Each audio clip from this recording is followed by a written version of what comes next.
My name is Tony Litt. I'm the MD of Sunrise Radio, and it's my immense pleasure to bring you the official Sunrise Radio podcast. We are the #1 commercial Asian station in the United Kingdom, with many firsts to our name, and we continue to be the voice of British Asians who have given us their love and loyalty over 30 years.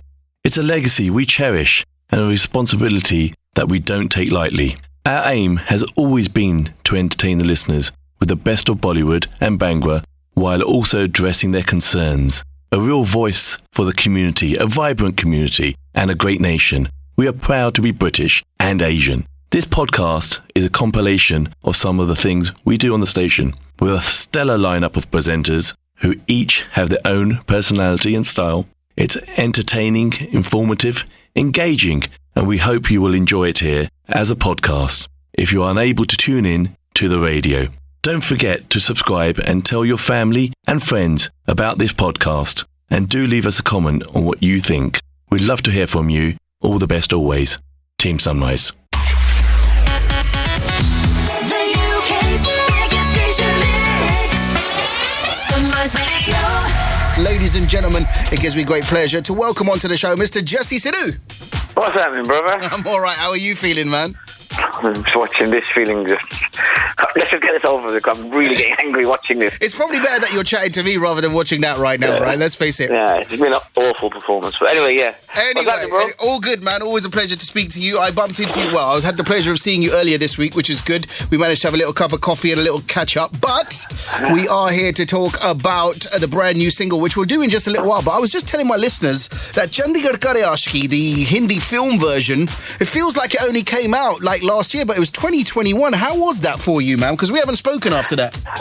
Yeah, it's weird, isn't it? I feel that sometimes. I think COVID completely threw us, and like everything's like weird timelines. Yeah. But yeah, it did great for me. But the film did great for what it was supposed to do. Yep.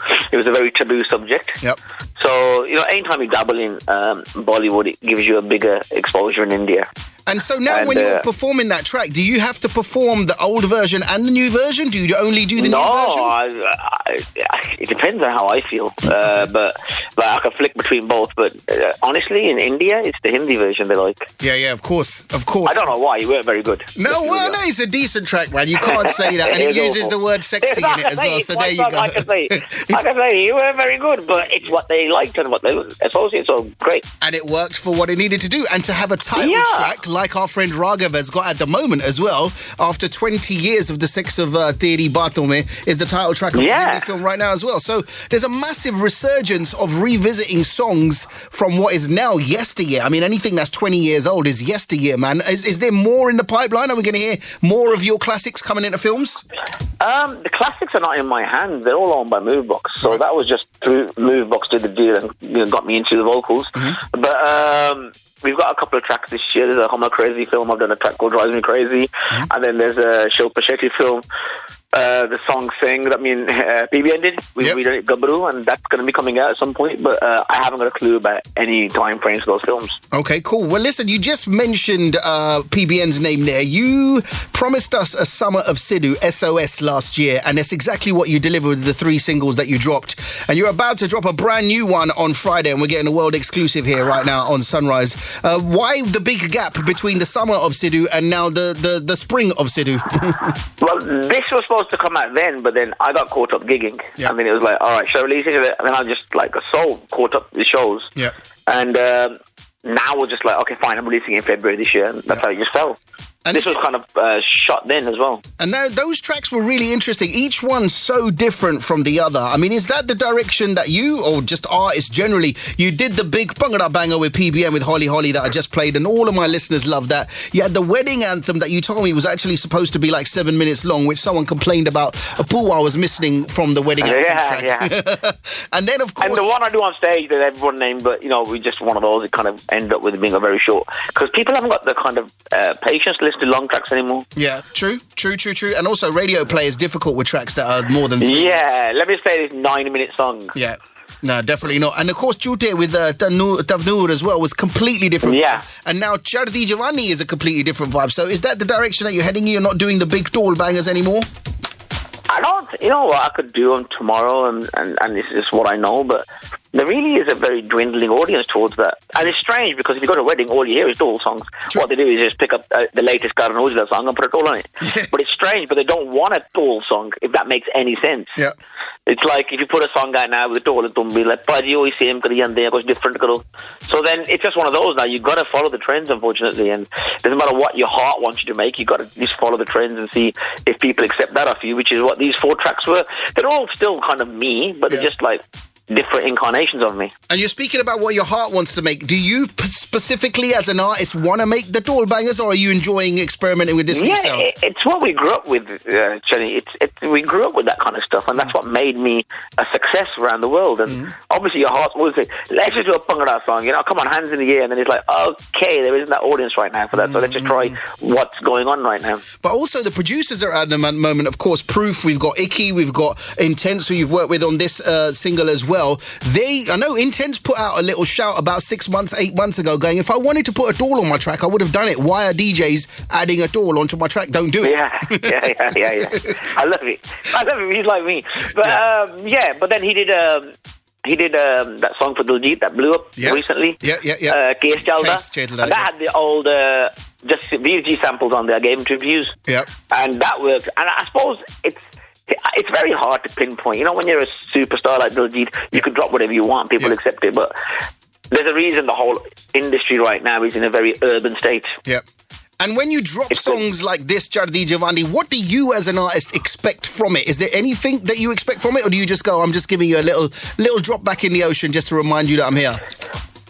As I tell everybody, you know, for the older artists, which, I'll rephrase that, for the legacy artists like myself, you're just basically reminding people you're alive, you know, because there's a whole different audience now, and unless they're following you, which is going to be your niche market, you got to remind the rest of the people who you are and what you're doing, and that's just the way it is now.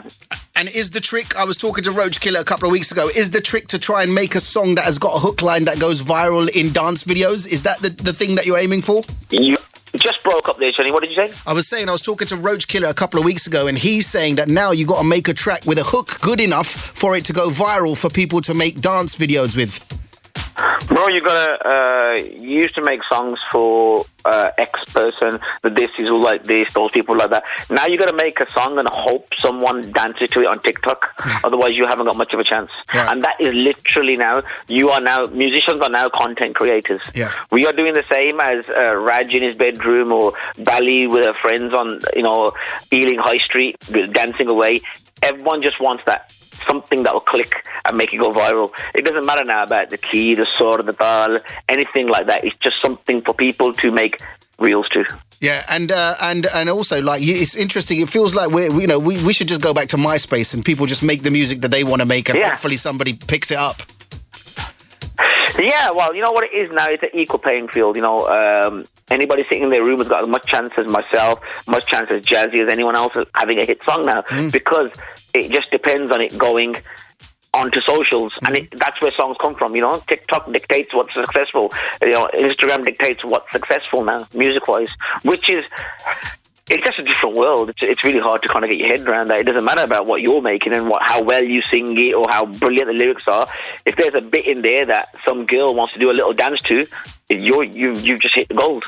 Yeah. Both financially and, of course, virally as well, right? Because that's where the money is. Yeah, that's all it is. That's your song might go viral, then you're gigging non-stop. And that's what it is. Realistically, it is now. People are looking for that viral hit. Not necessarily a great song in whatever sense it is. Just something that people can get their 15 seconds teeth into. Right. But, Jazz, before I let you go, I just got a little bone to pick with you. When I last saw Heps, who is PBN, he said you didn't like the bell in the track Hauli Hauli. Is that true?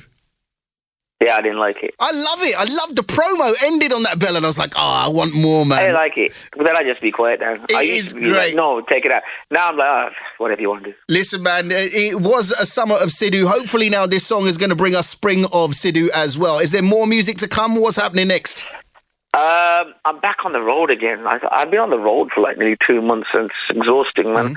I've got a last few wedding season shows to do. I'm in Dubai this weekend, and then straight to Jaipur for an event. And then, we've got a USA tour, which we're trying to finalise.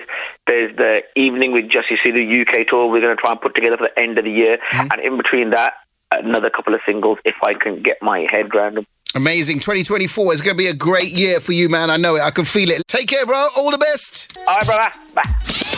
Catch Ameet Chana Monday to Thursday from 7 p.m. on Sunrise Radio.